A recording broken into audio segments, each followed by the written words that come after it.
जिल्हा परिषद प्राथमिक शाळा व अंगणवाडी केंद्राचे वार्षिक स्नेह संमेलन 12 फेब्रुवारीला टाकवहाल येथे मोठ्या उत्साह आणि जल्लोषात पार पडले।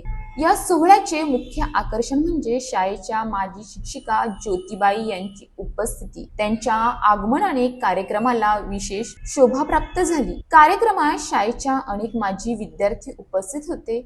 आपल्या विद्यार्थ्यांना विविध क्षेत्रात व्यापार, उद्योग तसेच चांगल्या नोकरीत प्रगती करताना पाहून ज्योतिबाई भावुक झाल्या। त्यांनी सांगितले की माझे विद्यार्थी आज स्वतःच्या पायावर उभे आहेत, हीच माझ्यासाठी सर्वात मोठी कमाई आहे। त्यांनी हे सर्व विद्यार्थ्यांचे आभार मानले आणि त्यांना उज्ज्वल भविष्यासाठी शुभेच्छा दिल्या। सोहळ्यास टेन ग्रुप ग्रामपंचायतीचे सरपंच सदू गणेशकर, उपसरपंच रेहाना पटेल तसेच ग्रामपंचायत सदस्य उपस्थित होते। मान्यवरांच्या उपस्थितीमुळे सोहळ्याची शोभा अधिकच वाढली। कार्यक्रमात विद्यार्थ्यांनी विविध सांस्कृतिक कार्यक्रम सादर केले।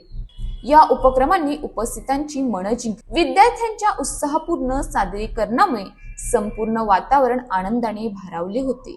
शाळा व्यवस्थापन समितीने सर्व उपस्थितांचे आभार मानले आणि अशा कार्यक्रमांचा वार्षिक उत्सव गावाच्या एकात्मतेसाठी महत्त्वाचा असल्याचे सांगितले।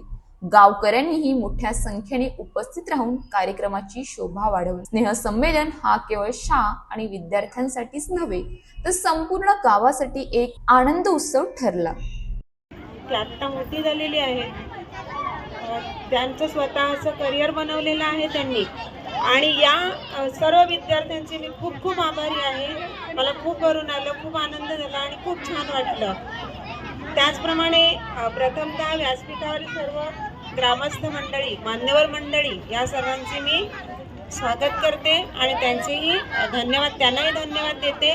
विशेष करून या शाळेतल्या शिक्षकांनी सुद्धा माझी आठवण ठेवली आणि मला बोलवलेलं आहे, म्हणून मी या सर्वांचे आधी धन्यवाद देते। आणि या टाकवहाल गावाने जे मला म्हणजे मी एक शिक्षिका म्हणून या इथे सुरुवातीला आले त्यावेळेस मी जेमतेम 18-19 वर्षाचे होते, अगदी लहानच, पण इथल्या ग्रामस्थांनी, इथल्या लोकांनी जे मला सहकार्य दिलं, सगळ्या मोठ्यापासून लहानांपासून सगळ्या लोकांनी मला जे सहकार्य दिलं, जी मदत केली, त्यामुळे मी पोट्यावर सुद्धा 8 वर्ष शाळा भरून या मुलांना घडवू शकले।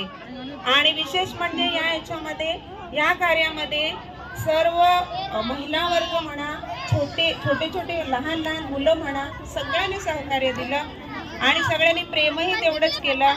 आणि या प्रेमाप्रित्यर्थ मी या सर्व मुलांना माझ्या परीने जे जे द्यायचं होतं एकटीने काम केलं, पण त्यावेळेस मला अजिबात असं जाणवलं नाही की मी एकटी एवढे, सुरुवातीचा पट होता 113 आणि या 113 विद्यार्थ्यांना, पहिलीला 113 विद्यार्थी आणि नंतर दुसरीला 152 विद्यार्थी झाले, पहिली दुसरीचे दुसऱ्या वर्षी।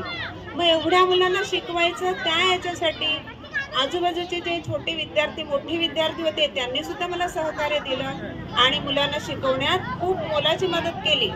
आणि अशा वेळेस पोट्यावर शाळा भरवणं आणि मुलांना शिकवणं खूप कठीण होतं, परंतु त्या परिस्थितीत सुद्धा या मुलांना शिकवू शकले। नंतर इकडे शाळा सुरू झाली 1996ला, त्यावेळेस मग रुपालीबाई सुद्धा 1 वर्ष तिथे पोट्यावरच शाळा भरवली गेली। परंतु या गावातल्या लोकांनी जे सहकार्य केलं आणि जी मदत दिली ती अगदी वाखाणण्याजोगी आहे।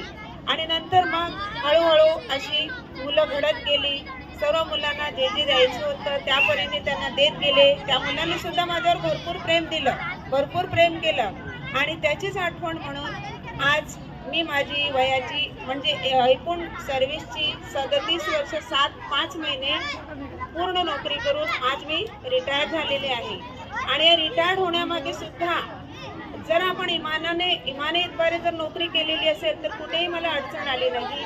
आयुष्यामध्ये फक्त 3 शाळा, इथे 19 वर्ष 7 महिने, पुढे कोंढाणला बदली झाली 16 वर्ष 5 महिने आणि सोमटाला मुख्याध्यापिका म्हणून 1 वर्ष 3 महिने, म्हणजे जवळजवळ 1.25 वर्ष इथे मी नोकरी केली आणि अगदी हसतमुखाने आनंदाने रिटायर झाले।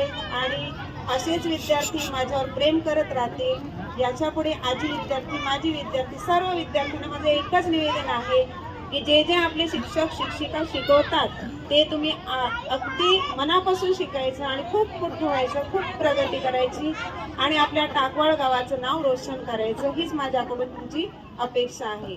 एवढे बोलून माझे दोन. अशाच ताज्या बातम्यांसाठी आमच्या न्यूज पोलीस रिपोर्टर चॅनलला लगेच सबस्क्राईब करा आणि बेल आयकॉन दाबायला विसरू नका.